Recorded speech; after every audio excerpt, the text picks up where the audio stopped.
كما يغنيهم زينا كسمعكم. اتزحلف عامت نإثيوبيا بزحات عواتاتن فتناتاتن منبارو مخطر قدماء منستر دمك مكونن تزاريبهم.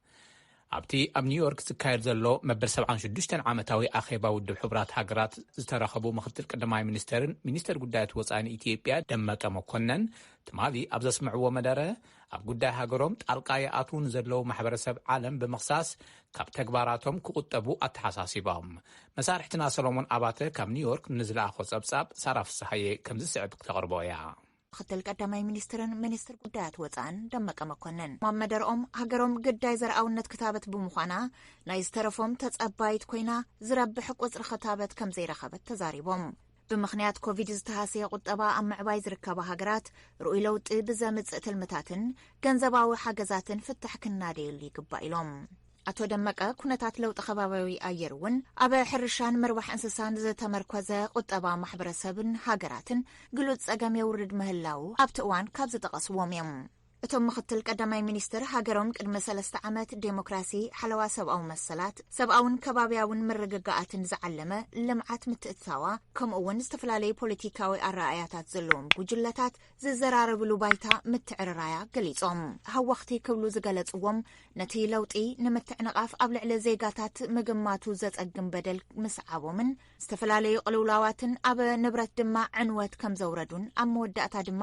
ኣብ ልዕሊ ሰራዊት ምክልኻል ሃገሮም ሓደጋ ምብጽሖም ተዛሪቦም። መንግስቲ ነቶም ሰብኣዊ ጸገማት ብህድኣት ክፈትሖም ኣብ ዝፈተነሉ እዋን ዓንቀፍቲ ዝበልዎም ጉጅለታት ግና ዝያዳ መነባብሮ ህዝቢ ዝህውኹ ተግባራት ምፍጻሞም ቀጺሎም። እዚ ከምዚ ኢሉ እናሃለወ ግና እቲ ብግልባጡ ኮይኑ ዝቐረበ ወፍሪ ፕሮፓጋንዳ ከም ዘደናገጾም ገሊጾም። መንግስቲ ኢትዮጵያ ነቶም ዝወረዱ ሰብኣዊ ሓደጋታት ንምምሕያሽ ዝወሰዶም ጻዕረታት ንሰብኣዊ ኩነታት ክበሃል ተጻብኦ ጠጠው ምባሉ መርመራታት ክካየዱ ምፍቃዱ ስጉምትታት ተሓታትነት መውሳዱን ግን ወፍሪ እቲ ፕሮፓጋንዳ ኣይቀነስዎን ኢሎም። The criminal enterprise and its enablers created and advertised horrific ኣብዚ ሰዓት ሰብኣዊ ሓገዛት መፈጸሚ ፖለቲካዊ ትልምታት ከም መእተዊ ይውሰዱለው ናብ ዝብል መደምደምታ ክንበጽሕ ንግደድ ኣለና ኢሎም። ስጉምትታት ቅጽዓት ጸገም ኢትዮጵያ ዝፈትሑ ይኮኑን ዘይግባእ ጽዕንቶ ይፍጸመና እኳ እንተሃለወ ሉዓላውነት ኢትዮጵያ ሓድነት ግዝኣትን ፖለቲካዊ ናጽነትን ናይ ምኽባርን ምሕላውን ጽኑዕ ሓላፍነትና ግን ብዘገባእ ክንዋጻእ ኢና ኢሎም። እቲ ዘሎ ጸገም ኣብ ኢትዮጵያ ጥራሕ ዝውሰን ኣይኮነን ብተግባራት እቲ ጉጅለ ሙሉእ እቲ ከባቢ ኣብ ሓደጋ ወዲቑ ይርከብ እውን ኢሎም።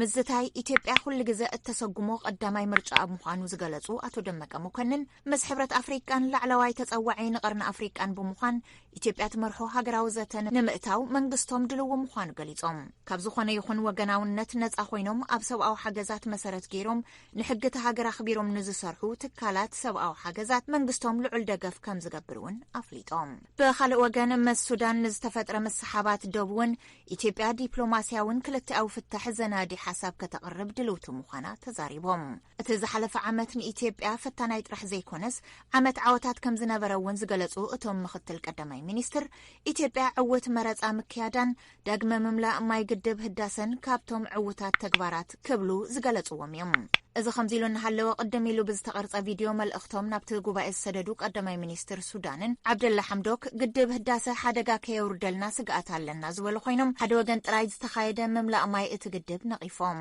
ኣብ ትግራይ ቅትለት ጅምላ ምዕማፅን መመዘባላትን ህዝቢ ሓዊሱ ሰራዊት ኢትዮጵያ ኤርትራ ምልሻታትን ፍሉይ ሓይልን ክልል ኣምሓራ ብዓለም ለኸ ትካላት ሰብኣውያንን ዝተፈላለዩ ኣካላትን ክግለጹን ተጸንሑ እኳ መንግስቲ ኢትዮጵያ ግን ብዝለዓለ ብርኪ መልሲ ክህበሉ እዚ ንፈለማ እዋን እዩ። ሰራዊት ሱዳን ብዶብ ክልቲአን ሃገራት ናብ ሱዳን ዘሊኦም ንምእታው ዝፈተኑ ሓይልታት ኢትዮጵያ ከም ዝመለሰ ትማሊ ሰንበት ኣፍሊጡ። ወታደራዊ መግለጺ ሱዳን ዝርዝር ሓበሬታ ከይሃበ ሓይልታት ኢትዮጵያ ካብ ባራኪት ንድሕሪት አንሳሒቦም ተመሊሶም ኣለው ኢሉ ኣዛዚ ሰራዊት ሱዳን ጀነራል ዓብዱልፈታሕ አልቡርሃን ንጋዜጠኛታት ኣብ ዝሃብዎ ቃል እቲ ኣጋጣሚ ብቕድሚ ማል ቀዳም ከም ዝተፈጸመን ኣብ ጽባሕ ዝሓለፈ ሰሙን ዝተፈተነ መፈንቅለ መንግስቲ እቲ ሰራዊት ነቲ ሃገር ከመይ ከም ዝከላኸልን ዝሕብርን እዩ ኢሎም። ወሃብ ቃል ሚኒስተር ምክልኻል ኢትዮጵያ ኮሎኔል ጌትነት ኣዳነ ርእይቶ ክህቡ ዝቐረበሎም ሕቶ ኣይመለሱን። ኣብ ትግራይ ግጭት ካብ ዝለዓል ጀሚሩ ኣብ ደቡብ ክልቲአን ሃገራት ወጥሪ ንሂሩ ይርከብ። እቲ ወጥሪ አልፋሽካ ተባሂሉ ኣብ ዝፍለጥ ኣብ ኣሰሓሓቢ ልሙዕ ተሓራሳይ መሬት ዝጠመተ እዩ። በዓል ቅዱስ መስቀል ኣብ ዝተፈላለዩ ከባቢታት ኢትዮጵያ ብክብ ዝበለ ስነ ስርዓት ከም ዝተኸብረ ጸብጻባት ልኡኻት ድምፂ ኣሜሪካ ከነዲ ኣባተ ካብ ኣዲስ ኣበባ፣ ዮናታን ዘውዴስ ካብ ወልቅጤ፣ ኣስቴር ምስጋናው ካብ ባህር ዳር፣ መስፍን ኣራጌ ካብ ደሴ፣ ናኮር መልካ ካብ ኣምቦን፣ ኣዲስ ቸኮል ካብ ድሬዳዋን የመልክት። እዚ ይኹን እምበር ኣብ መቐለን ዓዲግራትን ብድምቀት ዝኽበር ዝነበረ በዓል ሎሚ ዓመት ግን ኣብ ኣደባባይ ዘይኮነስ ኣብ ውሽጢ ቀጽሪ ኣብያተ ክርስቲያናት ጥራሕ ተሓፂሩ ብንኡስ ዓቕሚ ከም ዝተዘከረ ወኪልና ሙሉጌታ ኣጽብሃ ካብ መቐለ ጸብጺቡ። በዓል ቅዱስ መስቀል ብተመሳሳሊ ኣብ ኣስመራ ኣብ ርእሰ ኣድባራት ደብረ ጽዮን ቅድስቲ ማርያም ዝተኻየደ ናይ ዳሜራ ስነ ስርዓት ብውስን ተሳትፎ ከም ዝተኻየደ ወኪልና ብርሃን በርሀ ካብ ኣስመራ ልኢኹሎ። ሚኒስትሪ ደቂ ኣንስትዮ ህፃናትን መናእሰይን ኢትዮጵያ ፊሊሳን ዓብዱላሂ ናይ ስልጣን መልቀቂ ደብዳቤ ኣቕሪበን። ንሰን ብትዊተር ኣቢነን ለማዓንሶኒ ኣብ ዝዘርግሖ ናይ ስራሕ መልቀቂ ደብዳቤ ብውስን ሰብኣዊ ጸጋታት ብዘይካ ብቑዕ በጀት ውፅኢት ንምምዝጋብ ንእሽተይ ኣብ ዝሰርሕ ሚኒስትሪ ኮፍ ምባል ንውድቀት ከም ዝተዳለወ ኮይኑ ይስምዓኒ ኢለን። ይኹን እምበር ኣብ ውሽጢ ሓደ ዓመት ዕድላትን ብድሆታትን እንተነበሩ እውን ዓብዪ ምዕባለ ምምዝጋብና ብኩርዓት ምዝራብ ይኽእል እየ ኢለን። ድሕሪ ዕቱብ ምሕሳብን ነገራት ኣብ ግምት ብምእታውን ናብዚ ውሳነ ምብፅሐን ብምግላጽ ስነ ምግባረይ ዝጥሕስ ዝኾነ ይኹን ኩነታት ምስናተይ እምነትን ክብርታትን ዝጻባእ እዩ ኢለን። በዞም ምኽንያታት ብናይ ውልቀይ ናይ ሕልና ሚዛን ሽዑ ንሽዑ ግብራዊ ዝኸውን ናይ ስልጣን መልቀቂ ይሓትት ኣለኹ ኢለን። ቀዳማይ ሚኒስትር ኣብይ ኣሕመድ ንዝሃብዎን ሓላፍነት እውን ኣመስጊነን።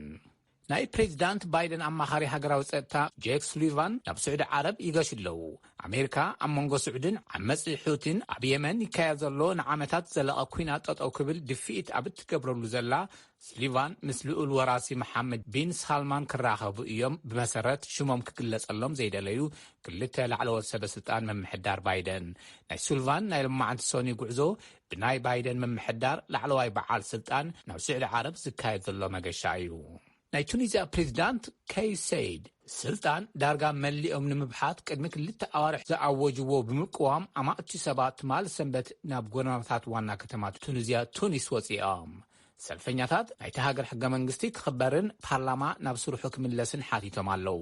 ሰይድ ኣብ ዝሓለፈ ሓምለ ንናይቲ ሃገር ቀዳማይ ሚኒስተር ካብ ስልጣኑ ብምእጋድ ብሃገራዊ ህፁፅ ኩነታት ነቲ ፓርላማ ኣጊደምዎ። ኣብቲ ናይ ትማል ሰንበት ተቃውሞ ኣባላት ፓርላማ እውን ተሳቲፎም ኣለዉ። ኣብ 1994 ኣቆፃፅራ ፈረንጂ ኣብ ሩዋንዳ ልዕሊ 800,000 ዓሌት ቱትሲን ሁቲን ንዝቐተለ ምጽናት ዘርኢ ቀንዲ ሃንዳሲ ዝበሃል ኮሎኔል ሰራዊት ሩዋንዳ ቲዮንሲት ባጎሶራ ኣብ ማሊ ሎማዓንሶኒ ኣብ ሆስፒታል ዓሪፉ። 80 ዓመት ዕድሚኡ ባጎሶራ ኣብ ልዕሊ ሰብኣውነት ገበን ብምፍጻም ኣብቲ እዋን ብዝተጣየሸ ናይ ሩዋንዳ ዓለም ለኸ ቤት ፍርዲ ገበነኛ ምዃኑ ምስ ተረጋገጸ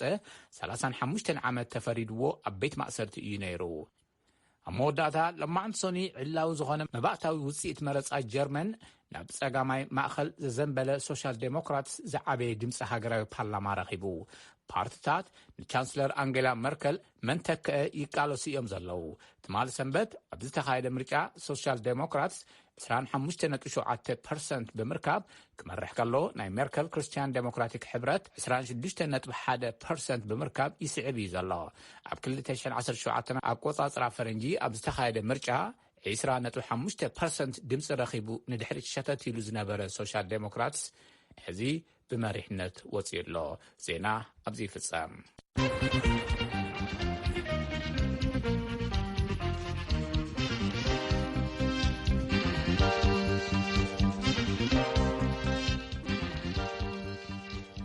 መስግነካ ገብረን ዜና እዚ ሬድዮ ድምፂ ኣሜሪካ እዩ። ድሕሪ ዜና ናብ ዘሎ ምድላዋትና ክንሓልፍ ከለና ማሕበረሰብ ዩኒቨርሲቲ መቐለ ኣብ ዝሓለፈ ቀዳም ሰላማዊ ሰልፊ ኣካይዶም ነይሮም ጥሜት ግዜ ኣይህብን ዝብልን ካልኦት ጭርሖታትን ብምሓዝ ኣለም ፍስሓ ጸብጻብ ሊእኽልና ኣሎ።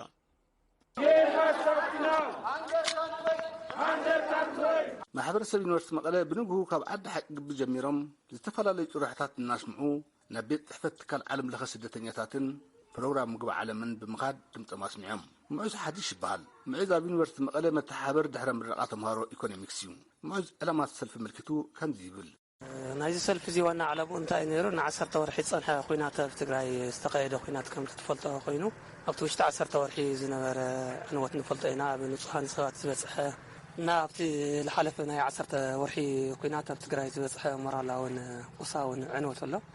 ንሱ ከም ዘሎ ኮይኑ ከዓ ንብረት ተጋሩ ተወሪሩ እዩ። ተቃጺሉ የተቃጸለ ከዓ ከም ዘሎ ብደው ተወሲዱ እዩ እዚ ከም ዘሎ ኮይኑ እዚ ከይበቃ እንደገና ሕዚ ከቲ ኣብዚ ዝነበረ ወራር ሓይሊ ካብ ትግራይ ምስ ወፀ ከዓ ትግራዋይ ብሂወት ከይቅጽል ተን ዝነበራ እኽሊ ከም ተዘልካ ተቃጺለን እየን ተዝነበራ ንብረት ከም ዘለዋ ተወሲደን እየን ተን ዝተረፋ እውን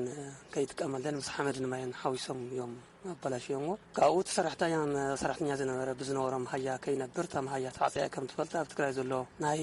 ሒሳብ አካውንት ብሙሉ ትግራዋይ ተዓጽዩ ስለዚ ናይ አካውንት ናይ ባንክ ግልጋሎት ክርከብ ይካል ትግራዋይ ከም ትግራዋይ መጨረሻ ዘላ ዕድልታ ብረድኤት ምጽናሕ ያነራ ታረድኤት እውን ከም ትፈልጣ ናብ ትግራይ ረድኤት ከያቶ ወርሒ ሓደ መዓልቲ 100 ትራክ እናተባለ ዝጽዋዕሉ ግዜ ኣብ ወርሒ 150 ትሕቲኡ ዝኣተዋሉ ጉዳይ ስለ ዘሎ እዚ ነገር እዚ አንገብጋቢ እዩ እዚ ነገር እዚ ስኡና ንሪኦ ኮናን እዚ ምንም ዞም ንጹሃት እዚኦም እዚ ገበንዚ ዝዕጽዋዚ ዝዕቅቶዚ ምስቲ ኩናት ዘራኸበ ይውልን ምስቱ ናይ ሕጊ ምኽባር ዝብልዎ ይሆን ምስቲ ናይ ሃለዋት ሃገር ዝብልዎ ምስኡ ዘራኸበ ይውልን ንጹሃት ሰባት ክሞት ይውሎም ህጻናት ክሞት ይውሎም ብሙጋዝን ጸኒሕኻ ዝውሰድ ስጉምትን ትገብሮ ነገር የለ ማለት ብመዓልቲ ብደቂቃ ብሰዓት ኢና ህይወት ንኸፍል ለና ሞ ነዚ ዓለም ከውግዞ ግዙ እውን ውፅእ ዝኾነ ተግባር ወይ ከዓ ስጉምቲ ክወስድ ንምጽዋዕ ኢና ሎማዓንቲ ኣብዚ ዝተረኽብናሉ ምእዝ ናብ ትካል ዓለም ለኸ ስደተኛታትን ፕሮግራም ምግቢ ዓለምን ደብዳቤታት ኣብፅሖም መልሲ ፅበይ ምህላዎም ትገልጽ ተሳትፎ ማሕበረሰብ ዩኒቨርሲቲ እውን ከምዚ ይገልጾ ደብዳቤ ረኪብና ኣለና መግለፂ እውን ኣብቲ ቅድሚ ናይ ክልቲኦም ትካላት እውን ነዩና ኢና ትመልሲ ገና ንጽበዮ ኢና ሕብረተሰብና ግን ከም ትረኻዮ ብውዕይ ተሳቲፉ እዩ ኩሉ ናብ ባዕሉ ፀገም ኣለዎ ፀገም ገዲፉ እዩ መፅኡ የግድሰና እዩ እዚ ካብዚ ዝዓበየ ካልእ ጉዳይ ይውልና ኢሉ እዩ ተሳቲፉ ኩሉ ነዚ ህፁፅ ዝኾነ መልሲ ክረክብ ተስፋ ንገብር ትመልሲ ከዓ ብሓባር ንሪኦ ክኸውን እዩ ቀረባ ግዜ መልሲ ክንረክብ ተስፋ ይገብር ካልእ ኣብ ሰልፊ ዝረኸብካ ዶክተር ካሕሳ ታደልያ ዶክተር ካሕሳ ኣብ ዩኒቨርሲቲ መቐለ መምህርን ተመራማሪትን ሃብቲ እንስሳ ብልዕሊ ምዃና ዳይሬክተር ስርዓተ ፀጥታት ዩኒቨርሲቲ እውን እያ ናብ ሰልፊ ዝመፅእሉ ምክንያት እቲ ሰልፊ ዝወፃናዮ ብመቐለ ዩኒቨርሲቲ ኮሚኒቲ እዩ ዝወፃናሉ ምክንያት ዋና ድማ ከም ዝሪኦ ዘለና ድማ ኮነ ኢልካ ጥሜት እኒአ ያው ኣክሰስ ንፉድ ኤድ እውን የብልናን እኒና ስለዚ ኣብ ከባቢና ንሪኦ ኣለና ብመዓልታዊ ብዙሓት ማየት ሰባት ይሞት ኣለው ቆልዑት ይሞት ኣለው ነታት ይሞት ኣለዋ ካብኡ ብተወሳኺ ድማ ሕፅረት መድሓኒት እውን እኒአ ቆልዑት መድሓኒት ክረኽቦ ይከኣሉ ነብሰ ፁር ነታት መድሓኒት ክረኽባ ኣይከኣላን ካልኦት ኣሕዋትና ኩሉ ዘሎ ሕብረተሰብ ኣብ ትግራይ ዘለውን ንመድሓኒት ኣክሰስ የብሉን እኒሄ ስለዚ ተኣይቱ ዋና ዓላማ ናይ ዩኤን ኤጀንሲ ናቱ ኢንተርናሽናል ኮሚኒቲ ኩሉ ብሓፈሻ ኣክሽን ንክወስድ እዩ ኮንሰርን ከም ዘሎ ብተደጋጋሚ ገሊፆም እዮም ይሕስቦም ከም ዘሎ ብተደጋጋሚ ገሊፆም እዮም እሱ ግን እኹል ኣይኮነን ንኣና እዚ እንደለ ንሕና ፍታሕ ክመፅእ ኣለዎ ፍታሕ ዳይሬክት ዝኾነ ዘይወዓል ሕደር ብህፁፅ ህዝቢ ንመድሓኒት ኣክሰስ ክህልዎ ኣለዎ ንምግቢ ኣክሰስ ክህልዎ ኣለዎ እዩ ትዋና ሕቶ ነይሩ ንሕና ዶክተር ካሕሳ ኣብ ኩናት ልዕሊ ማንም ተጠቃዕቲ ደቂ ኣንስትዮ ኢና ብምዃኑ እውን ኣብ ሰልፊ ኣዕሪና ድምፅና ንምስማዕ ፈቲና ኣለና ትብል ትካል ዓለም ለኸ ስደተኛታት ደብዳቤ ናብ ቤት ፅሕፈቱ ዝኣተወሉ እንትኾን ተወካሊ ፕሮግራም ምግቢ ዓለም ግን ናብቶም ሰልፈኛታት ብምምፃእ ደብዳቤ ተቐበሎም ምዃኑ ይፍለጥ ዓለም ፍስሓ ንሬድዮ ድምፂ ኣሜሪካ ካብ መቐለ ነመስግነካ ዓለም ሕጂ እውን ካብ መቐለ ኣይንወፅን ኢና ዝቕፅል ጸብጻብና ኣብ ጉዳይ ሰላም ምስ ልኡኻት ኣሜሪካ ኤውሮጳን ሕብረት ኣፍሪቃን እናተራኸብና ንዝትለና ኢሎም ዶክተር ደብረጽዮን ገብረ ሚካኤል ብፕረዚደንት ኣሜሪካ ጆ ባይደን ዝቐረበ መፀዋዕታ ሰላም ዝተቐበልናዮ ንህዝብና ስለ ዝጠቅም እዩ ዝበሉ ፕረዚደንት እቲ ካብ መዝነት ብፌደራል መንግስቲ ዝተኣልየን ንትግራይ ዘመሓድር ዘሎ ዶክተር ደብረጽዮን ኣብቲ ክልል ቁፅሪ ብጥሜት ዝሞቱ ሰባት ይውስኽ ከም ዘለውን ኣመልኪቶም ኣለዉ ዶክተር ደብረጽዮን ንህሉ ኩነታት ትግራይ ምስ ማዕኸና ዜና ትኽልል ዝገበሮ ቃለ መጠይቕ ሙሉጌታ ጽባህ ጸብጻብ ሒዙሎ ናው ከብለኩም አቦ መንበር ህወሓትን ኣብ ክልል ትግራይ ፕሬዚደንት ትክልል ተባሂሎም ዝጽውዑ ብመንግስቲ ፌደራል ድማ መራሒ ጉጅለ አሸባሪ ተባሂሎም ዝክሰሱ ዶክተር ደብረጽዮን ገብረ ሚካኤል ኣብ እዋናዊ ጉዳይ ጸሚቱ ዓርቢ 14 መስከረም 2014 ዓ.ም ንማዕኸና ዜና ትክልል መግለጺ ሂቦም ኣብ መግለጺኦም ንምሕዳሮም ዝተፈጠረ ጎንፂ ብሰላማዊ መንገዲ ክዛዘም ድሌት ከም ዘለዎ ብምግላጽ ኮይኑ ግና መንግስቲ ኢትዮጵያ እትጸገም ብሓይሊ ንክዛዘም እዩ ዝደሊ ኢሎም ናብ ሰላማዊ ልዝብ ንከኣቱ ድማ ብሓይሊ ክነገድዱ ኢና ብባል እዮም ገሊጾም ሰላም ጠሚቱ ምስ ተፈላለዩ ትካላትን ሃገራትን ይዘራረቡ ከም ዘለዉ እውን ሓቢሮም እዮም ሰላም ሕዙ ንዘራረብ ኢና ዘለና ምስ ኩሎም ተወከልቲ ኣለዉ ናይ ኣሜሪካ ተወከልቲ ኣለዉ ኢምቦይ ዝበሃሉ ንራኸብ ኢና ናይ ኣውሮጳ ኢምቦይ ኣሎ ንራኸብ ኢና ኣብ ቀረባ ድማ ናይ ኣፍሪካ ሕብረት ያው ዘተሓሳስበና ነገራት ገሊጽና ኢና ግን ምስቶም ናይ ኣፍሪካ ሕብረት እውን ጀሚርና ኢና ተወከሉ ፕሬዚዳንት ኦባሳንጆ ኣለዉ እቶም ናይ ቀደም ናይ ናይጄርያ መራሒ ዝነበሩ ምስኦም ርክብ ተጀሚሩ ሰላምና ዝጠቕና ንጥቅመሉ ኢና كساعتين زقمتناين ቅድመ ሁኔታትና ተማላ ዝኸዳ ንራሃብና ስለዚ በወገንና ታናይ ሰላሙን ንሰርሕና ዘለና ኣብቲ ዲፕሎማሲውን ንሰርሕና ዘለና ርክባትናውን ንነጥቆ እንተይኮነስ ክንጥቀመሉ ስለዘለና ንጥቀመሉ ኢና ዘለና በፕሬዚደንት አሜሪካ ጆ ባይደን ዝቀረበ ጻውዒት ሰላም ዝተቀበልናዩ ንህዝብና ስለ ዝጠቅም እዩ ዝበሉ ዶክተር ደብረጽዮን መሰረታዊ ሓሳብ ተቀቢልናዩ ኢና ኣብ ዝርዝር ጉዳያት ድማ ብልዝብ ዝፍትሕ እዩ ዝኸውን ኢሎም እቲ ጸገም ብሰላማዊ መንገድን ልዝብን ክፍትሕ ምሕታት ሓልታት ኤርትራ ካብቲ ክልል ክወፁ ምግባር ሰብኣዊ ድጋፍ ክኣቱ ዝተዓፀው ህዝባዊ ኣገልግሎታት ክኽፈቱን ዝበፅሐ ጥሕሰት ሰብኣዊ መሰል ድማ ብዘይሻራዊ ኣካል ክጻረ ምግባር ዝብል ንህዝቢ ትግራይ ስለ ዝጠቅም እዩ ጻውዒት አሜሪካ ዝተቀበልናዩ ኢሎም ዶክተር ደብረጽዮን ኣብ መግለጺኦም ዘልዕልዎ ጉዳይ ድማ ኣብ ትግራይ ብዛዕባ ዘሎ ሕጽረት ምግቢ ጥሜት ከቢድ ዘሎ እናገደደ ይኸድከም ዘሎ ክንፈልጥ ኣለና ጥሜት ጥራሕ እንተሆነ ንወገሲ ጥሜት ዝኾነ ሞት እውን ይውስኽ ዘሎ ዕሪና ወሳህ እውን ከድከም ዝኽእል ክግበር ዝከኣል ኩሉ ክንገብር ኣለና ብነልሕን ወገንና ብሓደገ ብጥይት ኢና ኢልና ብጥሜት ከኣሰኩ ይውዳእ ዘሎ ብጣዕሚ ሓደገኛ ኩነታት እዩ ዘሎ ነዚ ንምድሓን ክንሰርሖ ዝግባእ ብዙሓት ነገራት ኣለዉ ያው ትምትሕጋዝ ዘሎ እዩ ግን ዝበለፀ ንተሓጋገዝ ናይ ካብ ደገ ዝመፅእ እውን ሓኒቖም ሒዞምና ዘለውን እዚኣውን ክንፍንፅሓ ሓገዝ ዝመፀሉ ኩነታት ብኣናውን ክንፈጥር ብካሊእ ዓለም ከምኡ ተወሳኺ ስራሕቲ ክስራሕ ከም ዘሎ ዓብዪ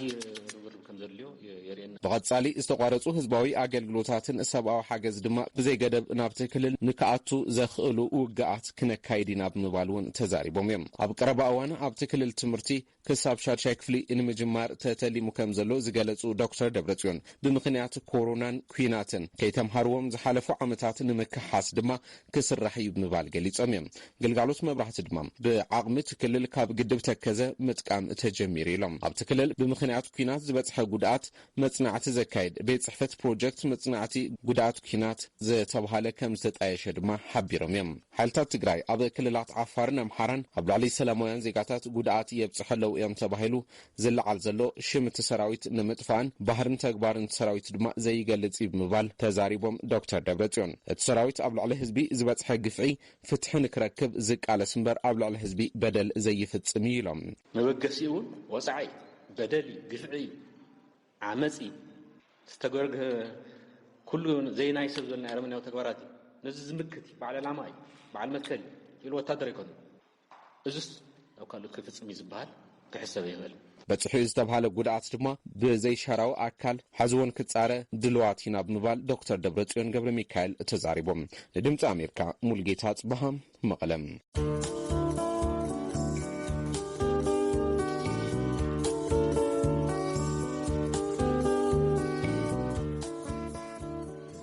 نمسجنك ملقيتها بخال وجن منجس إثيوبيا نزب بريزيدنت جو بايدن زقرب حسابن تزاز توسخ معقبن كم زي قبلوا بونو قالت نيريوم قدام مستر أبي أحمد بريزيدنت جو بايدن أبز صحفوا قلع دبدبة إثيوبيا نتوسعنو كم زي تنبركخ قالتهم إثيوبيا كابدحننت مليونات سلطان متقلال بزمرات وزخور رئيسات زتوادد صعنتو نز سعب مزازات ايتم بركخنيا ኢትዮጵያውነትን አፍሪካውነትን መንነትና እዝኽኸውን አይፈቅድኒ ኢሎም ነይሮም እዮም ቀዳማይ ሚኒስትር አብይ አሕመድ በተወሳኺ በዓል መስቀል ብዝምልከት ኣብ ዘመሓላለፍዎ መልእክቶም ሕወሓት ጸላእቲ ኢትዮጵያን ካብ ዝሓሰብዎ በአንጻሩ ኢትዮጵያ ናብ ዓወት ትቐርባላ ኢሎም ኣለዉ እዚ ሬድዮ ድምፂ ኣሜሪካ እዩ ናብ ሰሙናዊ ጸብጻብ ስፖርት ክንሓልፍ ኢና ኣዳላዊ እዩ በትረ ስልጣን እዩ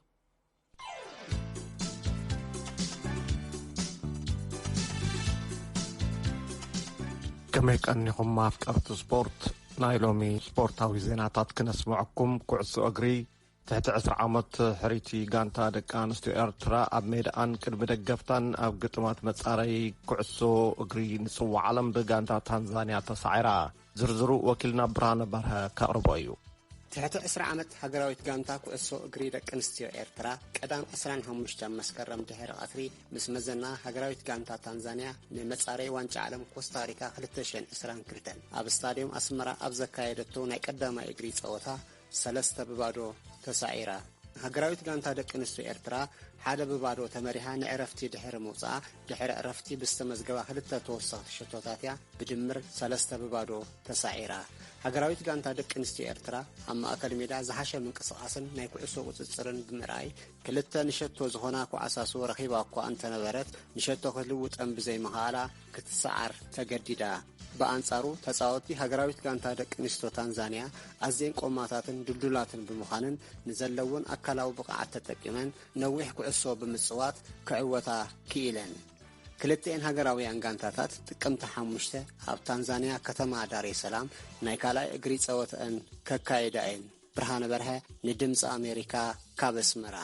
ይቕንየልና ብርሃነ ናብ ካልኦት ስፖርታዊ ዜናታት ኩዕሶ እግሪ ክንሰግር ኣብ ፕሪምየር ሊግ ዓዲ እንግሊዝ ሊቨርፑል መሪሕነታ ተረኪባላ ዛጊድ መብዛሕትአን ጋንታታት 6 ግጥማት ኣካይደን ሊቨርፑል 14 ማንቸስተር ሲቲ 13 ቸልሲ 13 ማንቸስተር ዩናይትድ 13 ኤቨርተን 13 ሒዘን ካብ ቀዳማይ ክሳብ 50 ይርከባ ሃውቲታ ዝቐነየት ኣርሴናል 9 ነጥቢ ኣዋህሊላ 10 ብርኪ ሒዛላ ኣብ ላሊጋ ግጥማት ስፓኝ ሪል ማድሪድ ቀዳማይ ሪል ሶሴዳድ ካልኣይ ሲቪል ሳልሳይ አትሌቲኮ ማድሪድ ራብዓይ ባርሴሎና ሻድሻይ ብሽክለታ ኣብ ትሕቲ 23 ዓመት ዕድሚኦም ተቐዳደምቲ ብሽክለታ ዝተሳተፈ ኤርትራዊ ተቐዳዳማይ ብሽክለታ ቢንያም ግርማይ ታሪክ ሰሪሑ ኣብቲ 100 ዓመት ዘውፀረ መድረክ ቅድድም ብሽክለታ እቲ ፈላማይ ኣፍሪቃዊ ተዓዋቲ ሜዳልያ ኮይነሎ ወዲ 21 ዓመት ተቐዳዳማይ ብሽክለታ ኤርትራዊ ቢንያም ግርማይ ኣብ ፍላንደርስ ቤልጅየም ኣብ ውድድር መሮር ትሕቲ 23 ዓመት ዘዕድሚኦም ካልኣይን ተሸላሚ ብሩሩን ኮይነሎ ጣልያናዊ ፊሊፖ ባሮንቺኒ ቀዳማይን ተሸላማይ ሜዳልያ ወርቅን ኔዘርላንዳዊ ኮይ ኦላቭ ሳልሳይን ተሸላሚ ሜዳልያ ነሐስን ውድድር ክዛዘም ኣብ መራሒ ጉጅለ ኣብ መበል 12 ተሰሪዑ ዝነበረ ቢንያም ኣብ ሓፂር ርሕቀት ብዘድንቕ ቅልጣፈን ክዕወት ምኽኣሉ ኣቓልቦ ብዙሓት ኣፍቀርቲ ብሽክለታ ስሒቡ እዩ ኣብ 2018 ሻምፒዮን ውድድር ብሽክለታ ድሕሪ ምዃኑ ኣብ መሰልጠኒ ማእከል UCI ንምጥርናፍ ኣብ 2018 ናብ ኣውሮጳ ዝሰገረ ቢንያም ኣብዚ እዋን ምስ ቤልጅየማዊት ጋንታ ኢንተርማሽ ዋንቲ ጎቤ ተጠርኒፉ ዝወዳደር ዘሎ ተወዳዳራይ ብሽክለታ እዩ አትሌቲክስ ኣብ ማራቶን በርሊን ጀርመን ኢትዮጵያውያን ብክልቲ ጾታ ተዓዊቶም ብደቂ ኣንስትዮ 26 ዓመት ዘዕድሚኣ ጎይቶኦም ገብረስላሴ ተዓዊታ ንፈለማ ግዜ ኣብ ቅድድም ማራቶን ተሳቲፋ ቀኒዕዋ 2 ሰዓትን 20 ደቂቃን 9 ሰኮንድን ይወዲኡላ ብደቂ ተባዕትዮ ኦቶላ ተዓዊቱሎ 2 ሰዓትን 5 ደቂቃን 45 ሰኮንድን ዝተዓወተሉ ግዜ ኣብ ናይ ነዊሕ ርሕቀት ስሙይ ዝኾነ ቀነኒሳ በቀለ እውን ተወዳዲሩ ነይሩ ድሕሪ ናይ 18 ኣዋር ዕረፍቲ እዩ ናብ ኣደባባይ ውድድር ተመሊሱ 2 ሰዓትን 6 ደቂቃን 47 ሰኮንድን ብምእታው ሳልሳይ ደረጃ ሒዙሎ 39 ዓመት ዘዕድሚኡ ቀነኒሳ በቀለ ድሕሪ ኣስታት ወርሕን ፈረቓን ኣብ ማራቶን ኒውዮርክ ኣብ ዩናይትድ ስቴትስ ከም ዝሳተፍ እውን ኣፍሊጡ እዩ ርእሰ ከተማ ዴንማርክ ኮፐንሃገን እውን መድረክ ቅድድም ፍርቂ ማራቶን ኮይና ነይራ ኣብዚ መድረክ እዚ እውን ኢትዮጵያውያን ኣትሌታት ብክልቲኡ ጾታ ስዒሮም ብደቂ ኣንስትዮ ኣትሌት ፀሃይ ገመችው ሃዊ ፈይሳን ቀዳማይን ካልኣይን ኬንያዊት ቪቪያን ክፕሪገት ድማ ሳልሳይ ብደቂ ተባዕትዮ ኣትሌት ኣምደወርቂ ዋለልኝ ቀዳማይ ኬንያውያን ኬነዝ ረንጀል ዳንኤል ማሪኮን ካልኣይን ሳልሳይን ኢትዮጵያዊ ኣቤ ጥላሁን ራብዓይ ኮይኖም ኣለው ስፖርታዊ ዜና ተፈጺሙ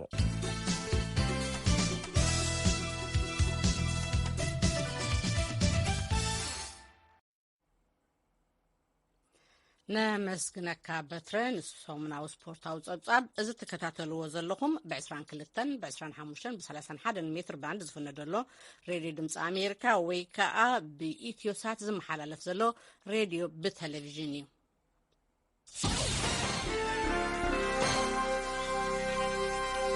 ሰማዕትና ቀጺሉ መርገጽ መንግስቲ ዩናይትድ ስቴትስ ዘንጸባርቕ ርእሰ አንቀጽ ክንበብ እዩ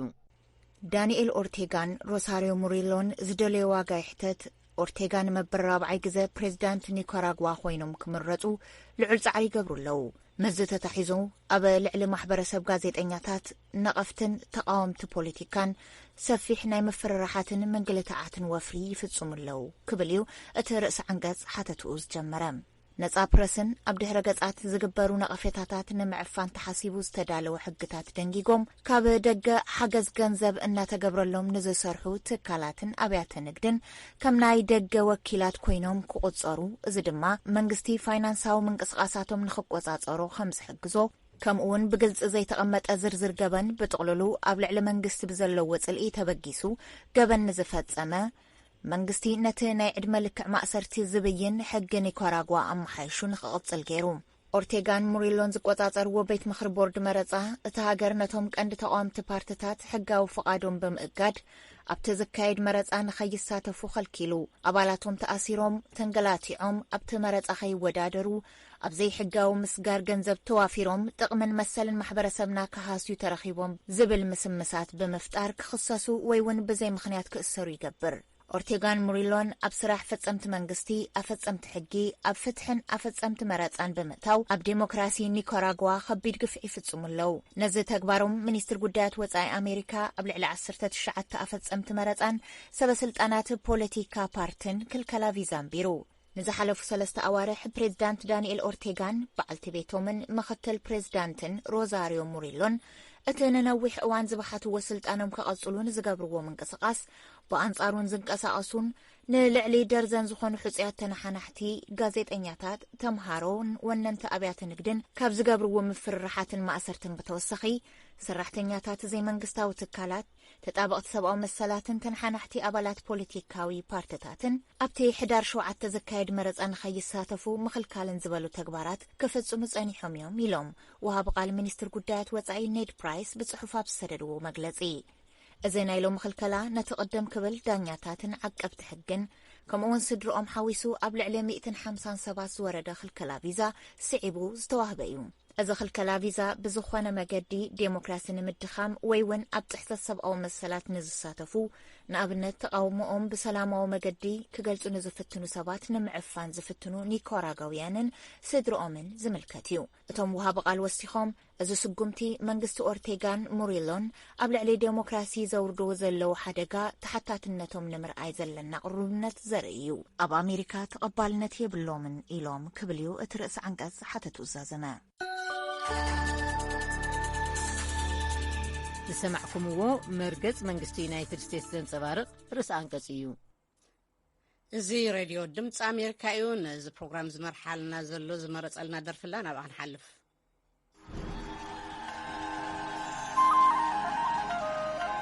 ወረፋናሁ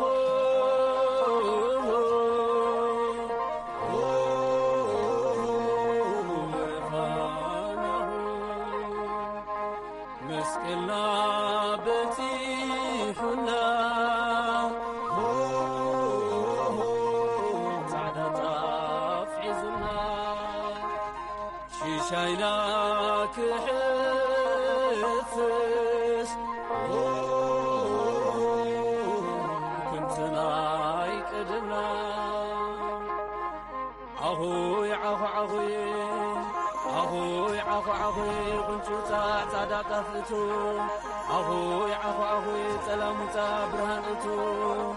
أخوي أخوي هاجر بارك مرت العدي بلو أخوي أخوي بزنبار نايلومي سوني حفشا مدلواتنا